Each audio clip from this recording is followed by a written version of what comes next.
Assalamualaikum warahmatullahi wabarakatuh. Di sini kami dari kelompok 1 mata kuliah Al-Quran Hadis dan Pembelajarannya, dosen pengampu Dedi Wahyudi MPD kelas B semester 5 akan membahas mengenai ruang lingkup Al-Quran Hadis dan Pembelajarannya dengan sub pembahasan yang pertama yaitu pengertian Al-Quran Hadis dan Pembelajarannya, kedua kedudukan Al-Quran Hadis dan Pembelajarannya di antara mata kuliah lain, yang ketiga ranah-ranah penelitian dalam studi Al-Quran Hadis dan Pembelajarannya.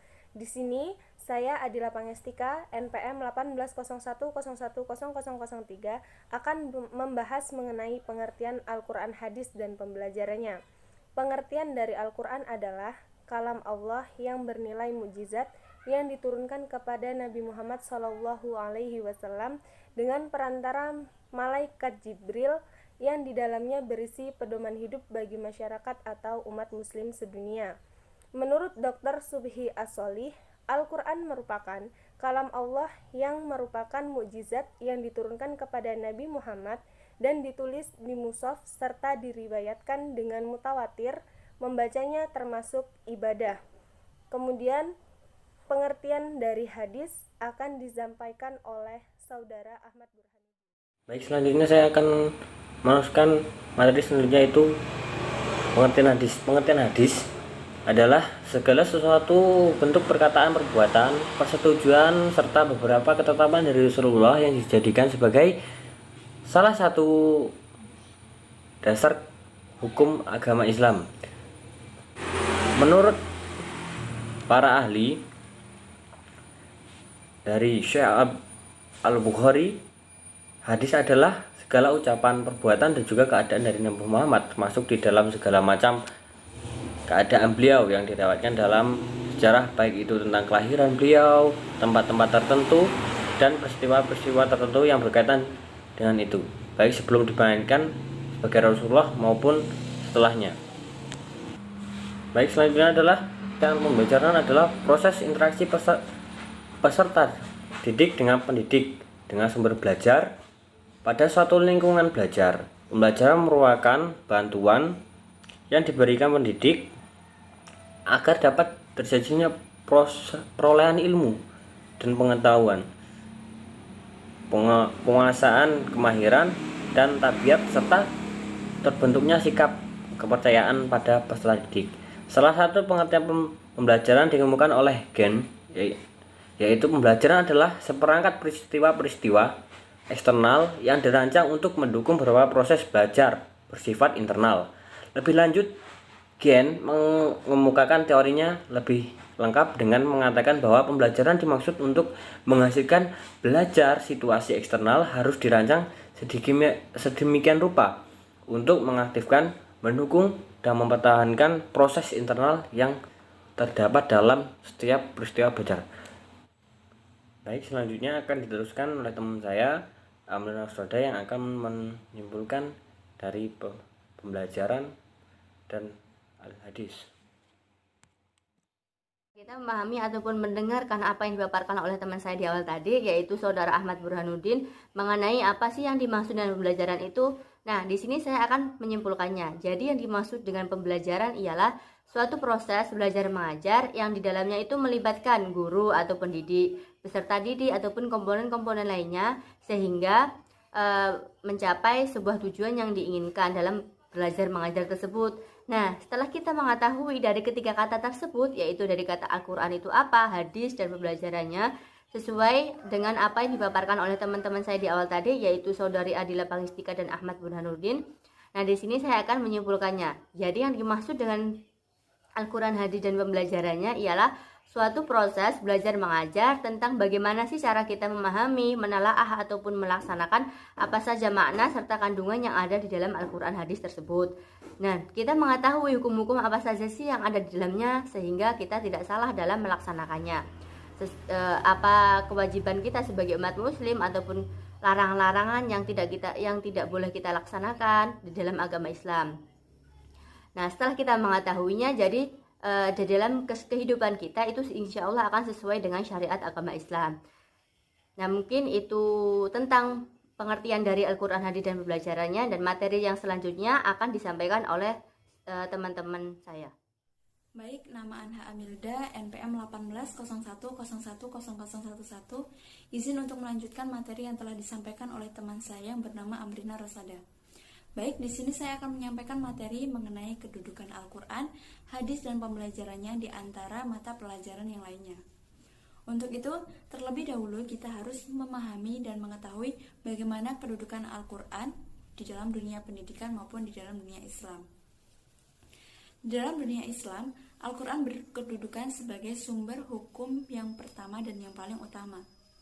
Al-Quran sebagai sumber ajaran pokok, karena di dalam Al-Quran terdapat ajaran-ajaran yang lengkap dan sempurna, yang dimana mencakup seluruh aspek kehidupan manusia, terutama untuk umat Islam. Kemudian, Al-Quran sebagai sumber hukum, karena di dalam Al-Quran memberikan tatanan aturan yang lengkap, baik itu ada yang bersifat global atau mujmal, dan ada yang bersifat detail atau tafsir.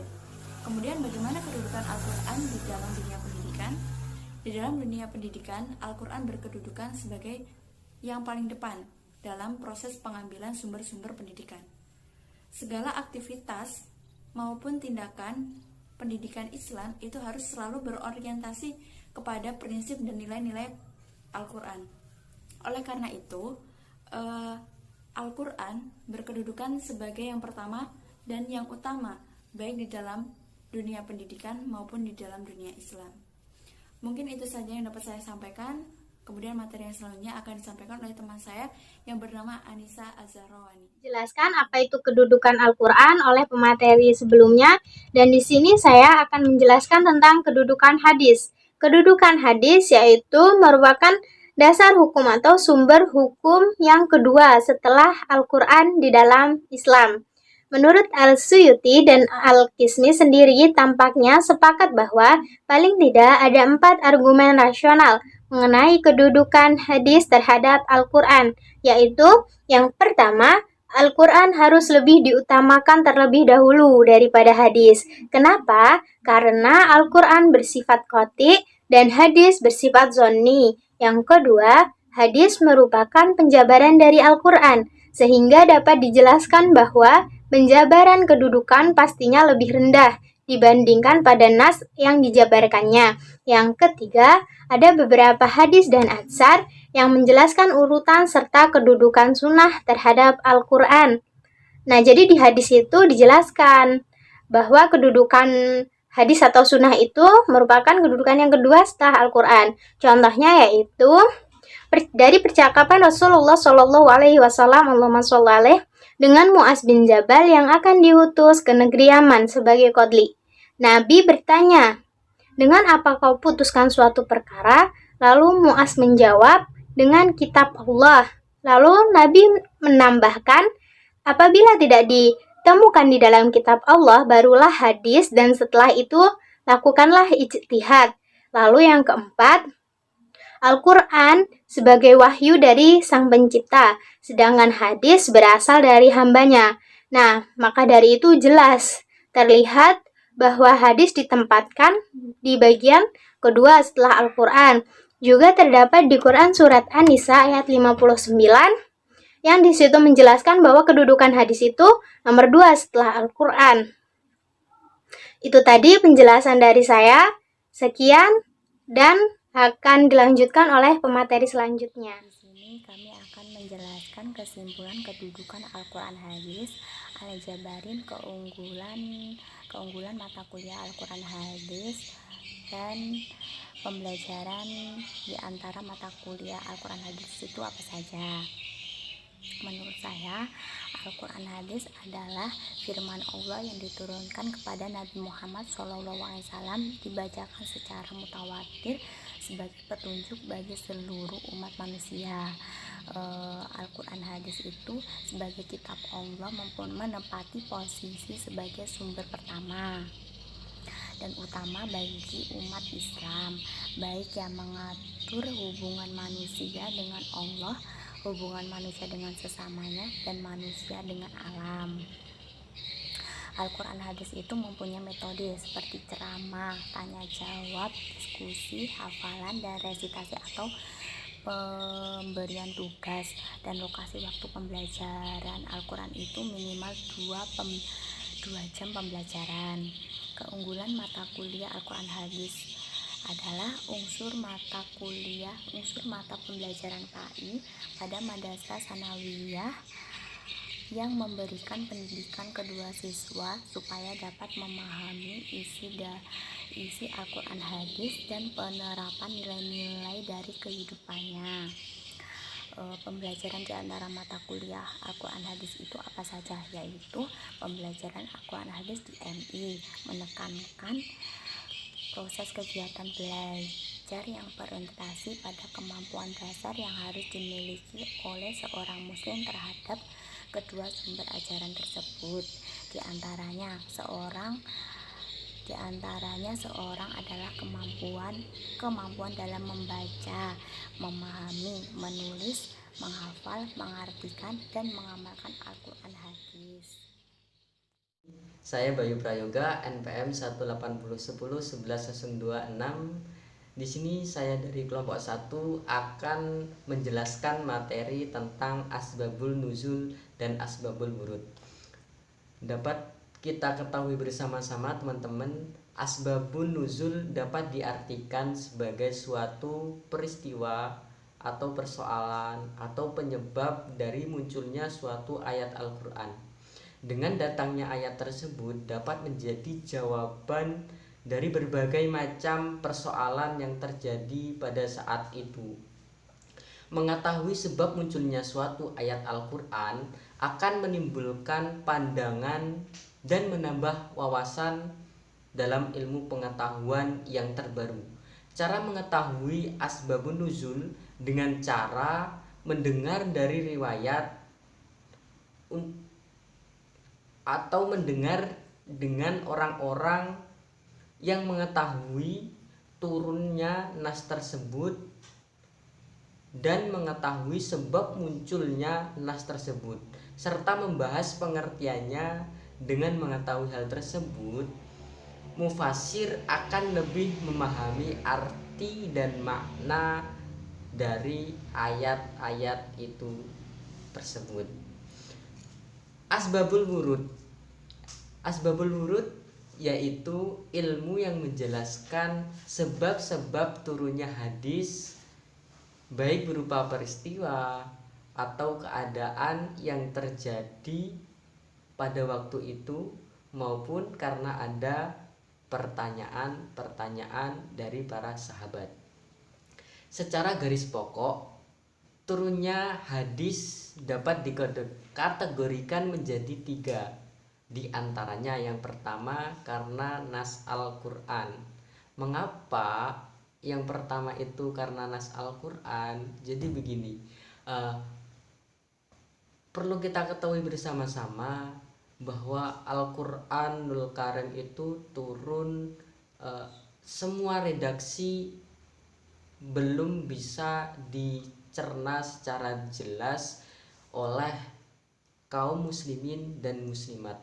Oleh sebab itu hadis turun sebagai penjelas dari ayat-ayat Al-Quran yang kurang jelas. Yang kedua, karena hadis. Yang dimaksud karena hadis yaitu ketidakjelasan para sahabat pada zaman dahulu, sehingga Nabi mengeluarkan hadis yang bertujuan untuk memperjelas maksud hadis yang sudah diturunkan sebelumnya. Yang ketiga, karena adanya faktor diturunkan dari kalangan sahabat yang berkaitan dengan pendengar, di antaranya sahabat. Artinya ada permasalahan atau ada kejadian yang dialami para sahabat sehingga Nabi mengeluarkan hadis atau memberi penjelasan kepada sahabat. Baik, nama saya Budi Arianto, NPM 1801011028. Di sini saya akan melanjutkan presentasi yaitu tentang metode penafsiran Al-Quran. Perlu kawan-kawan ketahui bahwasanya di dalam memaknai Al-Quran banyak metode atau analisis yang dipakai dalam penafsiran Al-Quran. Di dalam memaknai Al-Quran, cara penafsiran memakai cara yang cocok atau sesuai dengan sudut pandang yang mereka inginkan. Namun, tetap dengan memperhatikan kaidah-kaidah di dalam memaknai Al-Quran. Karena penafsiran merupakan kemampuan yang digunakan manusia, sehingga dalam teks atau ayat yang terdapat dalam Al-Quran perlu digunakan pedoman yang sesuai dengan kaidah-kaidah tersebut. Adapun dalam cara penafsiran yang sering digunakan ada 4 macam yang terkenal di Indonesia, yang semua mempunyai kelebihan dan kekurangan masing-masing tentunya. Adapun yang pertama yaitu penafsiran nas Al-Quran dengan nas, atau dalam artian dibandingkan dengan ayat lain. Yang kedua yaitu nas Al-Quran dengan hadis Nabi, yaitu yang perlu kita ketahui bahwasanya turunnya Al-Quran selain sebagai sumber hukum Islam, turunnya hadis juga sebagai petunjuk atau memperjelas Al-Quran. Yang ketiga yaitu nas Al-Quran dengan sudut pandang sahabat. Ada kalanya nas Al-Quran tersebut masih dijelaskan secara global oleh hadis Nabi. Yang ketiga yaitu nas Al-Quran dengan pendapat tabi'in. Yang harus diperhatikan oleh musafir dan menafsirkan Al-Quran yaitu kaidah-kaidah yang harus dimiliki. Adapun kaidah yang harus diperhatikan yaitu yang pertama, kaidah bahasa atau pendekatan bahasa. Kaidah bahasa bermanfaat guna memahami penjabaran dari setiap potongan kata atau arti yang dimiliki atas dasarnya atau dalam maknanya. Yang kedua, kaidah amr dan nahi. Amr yang dimaksud suruhan atau sebuah perintah, sedangkan nahi berarti larangan atau perintah untuk tidak mengerjakan sesuatu dari pangkat yang lebih rendah posisinya. Yang ketiga yaitu kaidah logika. Ini memadukan antara pemahaman manusia dengan 3. Metode kritik hadis. Kegiatan kritik akan penyebaran hadis sudah terjadi pada masa hidupnya Nabi Muhammad SAW. Kritik pemberitaan hadis berupa konfirmasi, klarifikasi, serta usaha mendapatkan hal yang tepat target, akhirnya menguji kesesuaian berita. Kritik bermotif konfirmasi, yaitu upaya menjaga kebenaran berita. Kritik matan lebih kompleks dibandingkan kritik sanad. Kajian matan selalu merujuk kepada kaidah mayor. Yang pertama, tidak janggal, dan yang kedua adalah tidak cacat. Kajian mayor ini dikembangkan sehingga menjadi beberapa dari bagian kajian minor, yaitu tidak berbeda atau berlawanan dengan Al-Quran, tidak bertentangan atau berlawanan dengan hadis, tidak berlawanan dengan sejarah yang sudah ada, dan tidak bertentangan dengan kebenaran kaidah-kaidah ilmiah. Tujuan penelitian matan hadis selain untuk mengetahui keaslian matan dari suatu hadis, yang terpenting adalah untuk memahami matan secara cepat. Kritik matan dan pemahaman hadis adalah dua komponen yang tidak bisa dipisahkan atau sulit dipisahkan. Karena untuk mengungkapkan kesesuaian hadis harus juga dikembangkan kandungan dari hadis tersebut. Dengan begitu, pemahaman hadis pada dasarnya adalah termasuk bagian dari kritik matan, serta kritik matan adalah termasuk ke dalam kritik hadis.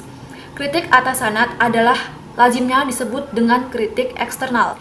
Ada dua langkah dalam melaksanakan penelitian kritik sanad, yaitu ta'rij dan i'tibar. Langkah terakhir dalam menentukan kesimpulan dari keseluruhan penelitian dalam patokan yang dipaparkan. Untuk kesimpulan dari hadis, kegiatan kemungkinan adalah bahwa walaupun hadis ini banyak periwayatannya, namun tidak sampai terhadap derajat mutawir dan hanya sebagai hadis ahad. Dalam skema seluruh sanad, periwayat pertama berstatus gharib, dan setelah keempat dan seterusnya berstatus mansyur. Studi penelitian hadis adalah kegiatan yang dilakukan secara intelektual, yang menuntut pengetahuan yang luas dan harus didukung referensi yang memadai.